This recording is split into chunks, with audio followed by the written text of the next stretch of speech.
अल्लाहू अकबर, अल्लाहू अकबर, ये नारे लगते थे। हर हर महादेव और अल्लाहू अकबर के नारे इसी धरती से लगते थे। अगर हमारे शहीद होना पड़ेगा तो हम मोर्चे पर होएंगे, या तो जीत का आएंगे, बगैर जीते नहीं आएंगे वापसी। ये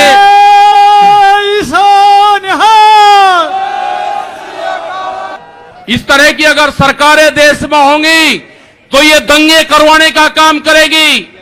पहले भी नारे लगते थे जब टिकैत साहब थे, अल्लाहू अकबर, अल्लाहू अकबर, ये नारे लगते थे। हर हर महादेव और अल्लाहू अकबर के नारे इसी धरती से लगते थे। ये नारे हमेशा लगते रहेंगे, ये नारे हमेशा लगते रहेंगे। दंगा यहां पे नहीं होगा। ये तोड़ने का काम करेंगे, हम जोड़ने का काम करेंगे। किसी गलत फहमी में मत रहना। ये देश हमारा है, ये प्रदेश हमारा है, ये जिले हमारे हैं। देश में बड़े बड़े आंदोलन ये चलाने पड़ेंगे। आज से जो संयुक्त मोर्चा ने फैसले लिए हैं उसके तहत हमको बड़ी बड़ी मीटिंगें पूरे देश भर में करनी पड़ेगी।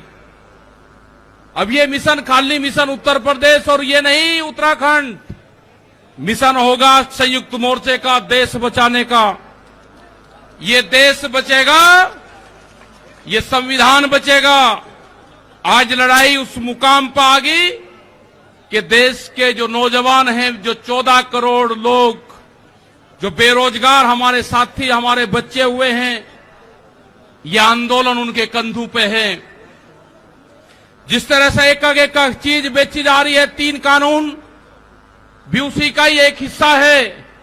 पहला है कि यहां पे रेल और हवाई जहाज और हवाई अड्डे बेचे जाएंगे। किसने परमिशन दी? किसकी ताकत है कि देश की प्रॉपर्टियों को बेचोगे? आपने घोषणा पत्र में नहीं लिखा, देश की जनता को धोखा दिया। धोखा नंबर 1। धोखा नंबर 2, धोखा नंबर 2, बिजली बेचेंगे, प्राइवेट करेंगे बिजली को। ये धोखा नंबर 2 कहीं घोषणा पत्र में नहीं लिखा।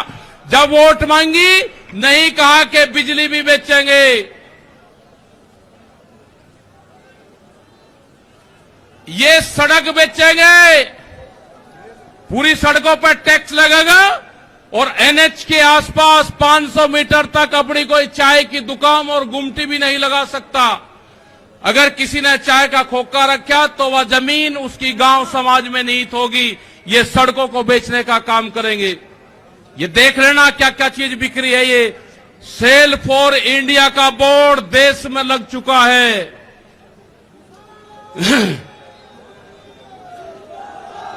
ये है एलआईसी, जो बड़ी कंपनी देश की, बैंक, ये सब बिखरे हैं। इनके खरीदार कोई और नहीं है, खरीदार अडानी और अंबानी हैं। ये बिखरे हैं सब। एफसीआई की जमीन जहां पे हमारा भंडारण होता था, वे पूरी जमीन, पूरे गोदाम अडानी को दे दिए गए हैं। पूरी एफसीआई के जो गोदाम हैं अडानी के कब्जे में हैं। आपके पास में, भारत सरकार के पास में कोई भी गोदाम अब नहीं बचा है।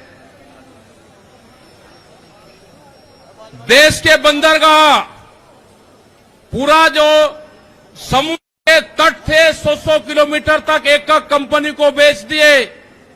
वे बंदरगाह भी बिक गए। ये भी आपको जानकारी होनी चाहिए। वहां पे जो मछली पालन किसान हमारा था, जो नाक का किसान हमारा था, खत्म हो गए। बड़े बड़े बंदरगाह वहां पे बिक चुके हैं। ये जल को बेच रहे हैं। जल का पूर्ण रूप से प्राइवेट कंपनियों को नदियां बेची जा रही है।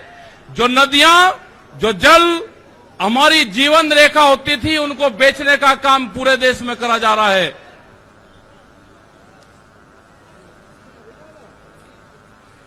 ये इंडिया ऑनलाइन सेल, मतलब कोई भी कीमत किसी भी चीज की लगा सकता है। भारत बिकाऊ है। ये भारत सरकार की पॉलिसी है। अब खतरे में कौन कौन है? ओएनजीसी, बीपीसीएल, इस्पात, शिक्षा, प्राइवेट जो चिकित्सा हो रही है और देश के संविधान भी खतरे में है। जो बाबा भीमराव अंबेडकर का संविधान था वो भीड़ में बता जा रहा है, हम उसको भी बता रहे हैं कि बाबा भीमराव अंबेडकर का संविधान भी खतरे में है, उसको भी बचाना है। और ये खेती किसानी जिससे ये आंदोलन शुरू हुआ, ये खेती और किसानी भी बिक्री के कगार पे है। हमारी समझ में जब आया, जब देश की खेती बिकने के कगार पाई, जब ही आंदोलन शुरू हुआ। उसके 3 कानून 9 महीने से किसान आंदोलन है वो करने को तैयार नहीं है। आज हालात ये है कि आपका 10 साल पुराना आगे के 10 साल पुराना ट्रैक्टर नहीं चलेगा, वो भी इसी में ही आता है। आपको बैंक में कर्जा आप दुगना ले लो, आपको बैंक दुगना कर्जा दे देगा। आपको बैंक कहेगा कि गोल्डन कार्ड बना दिया, आप कर्जा ले लो, फसलों के भाव नहीं आपको देंगे। हम जिस जमीन पर आए हैं, ये जमीन उत्तर प्रदेश की जमीन, और जहां पे मुजफ्फरनगर का जो क्षेत्र है ये गन्ने की बेल्ट है पूरी। क्या इन लोगों ने ये नहीं कहा कि जब अगर हमारी सरकार आएगी तो हम 450 रुपए गन्ने का भाव देंगे? ये कोई भाव देने को तैयार नहीं है। यहां पे सरकारें पहले भी आई जिन्होंने 80 रुपया रेट बढ़ाया, दूसरे वाली सरकार आई 50 रुपए रेट बढ़ाया। क्या योगी सरकार उन दोनों से कमजोर है? 1 रुपया रेट नहीं बढ़ाया। हमारा 12,000 करोड़ रुपया से ज्यादा आज शुगर फैक्ट्री पे सरकार पे बकाया है। अगर हम मांगते हैं तो कहते हैं जी ये राजनीति कर रहे हैं। जब ये आंदोलन फतेह होगा, इस किसान और देश के जवान की जीत होगी, जब ही हम यहां पाएंगे। अत्याचार बहुत है, यहां पे पुलिस फोर्स के लोग भी होंगे, यहां पे पुलिस फोर्स के लोग हैं, उनकी सैलरी 25 और 30 हजार रुपए हैं। ड्यूटी वे 24 घंटे देंगे। मास्टर जो प्राइमरी का टीचर है उससे आधी सैलरी उनकी होगी, वे आवाज नहीं उठा सकते, उनकी आवाज को दबाया जाता है। उनका जो क्वार्टर है वो 500-600 फीट में है, उनके क्वार्टर बड़े बड़े, उनकी सैलरी भी टीचर के बराबर उनकी सैलरी हो। वे ड्यूटी देते हैं 24 घंटे। जितने भी सरकारी कर्मचारी हैं उनकी पेंशन खत्म करोगे। एमपी एमएलए की पेंशन लोगे 2-2, 3-3। कर्मचारियों की पेंशन खत्म करोगे। आप देश में प्राइवेटाइजेशन करोगे तो रोजगार खत्म होंगे। हमारी समझ में एक बात नहीं आई, जो बड़ी बड़ी कंपनी 67,000 और 1 लाख करोड़ रुपया सरकार का लेकर भाग जाती है, उन्हीं को ही फिर बड़े बड़े संस्थाएं बेच रहे हैं। वो पैसा कहां जा रहा है? अगर पूरे हमारे संस्थाओं के रेलवे बिक्री है, रेल के 4.5 लाख कर्मचारी बेरोजगार होंगे। मैंने जो सफाई कर्मचारी है उनसे बातचीत करी, रेलवे के या किसी भी नगर पालिका के हो, 5 और 6 हजार रुपए में वे सफाई कर्मचारी बार्मिक समाज के लोग नौकरी करेंगे यहां पे। अगर ठेका पड़ता होगी तो रोजगार जाएंगे। अगर प्राइवेट कंपनी के हाथ में ये कंपनी आ जाएगी, जिस तरह से रेलवे गई, 4.5 लाख कर्मचारी बेरोजगार होंगे। जो रेडी पटरी के लोग अपना रोजगार चलाते थे, वे 4.5 करोड़ लोग हैं, वे बेरोजगार होंगे। बड़ी बड़ी एमेजॉन जैसी कंपनी आ रही है जो इस देश में व्यापार करेंगी, इस देश में मॉल खुलेंगे। वे हमारे मजदूर भाई कहां जाएंगे? ये उनकी भी लड़ाई है। ये लड़ाई जितनी भी संस्थाएं बिक्री है उसकी लड़ाई है। और आपने आगे की और हम बात बता देना चाहते हैं, ये लड़ाई शुरू हुई 3 काले कानून से। ये लड़ाई शुरू हुई एमएसपी पे गारंटी कानून से। हमने एक ही जिले का एक डाटा भारत सरकार को दिया, यहां उत्तर प्रदेश के अधिकारियों को दिया, यहां के मुख्यमंत्री को दिया। रामपुर जिले में जो मंसूरी धान की खरीद होती है वो बिहार में पैदा होता है, उसको बेच रहा है यहां पे। वो पंजाब जाता है, हरियाणा जाता है। बड़े व्यापारी का धान फसलें एमएसपी पे बिकती है, किसान की 10 से और 15% बिकती है। यह आपको समझना होगा। पूर्ण रूप से फसलों के दाम नहीं तो वोट नहीं, ये नारा लगाना पड़ेगा। फसलों के दाम नहीं तो वोट नहीं। जब तक इस सरकारों को वोट की चोट नहीं दोगे, ये दोनों बाहरी लोग हैं, इनको यहां से जाना होगा। अमित शाह, मोदी और योगी ये चुनाव जीत का है, ये उत्तराखंड से चुनाव जीत के प्रधानमंत्री बने, कोई ऐतराज नहीं। उत्तर प्रदेश की जमीन से जीत के गुजरात में गुंडागर्दी के दम पे आना हो, वहां पे पुलिस स्टेट है, वहां पे जीत के देश का प्रधानमंत्री बने, कोई ऐतराज नहीं है। लेकिन उत्तर प्रदेश की जमीन पे ये दंगा करवाने वाले लोग हैं, इनको यहां पे बर्दाश्त यहां की जनता नहीं करेगी। ये मिशन जो संयुक्त मोर्चे का है, ये तय हो चुका है। अगर हमारे शहीद होना पड़ेगा तो हम मोर्चे पर होएंगे, या तो जीत का आएंगे, बगैर जीते नहीं आएंगे वापसी। ये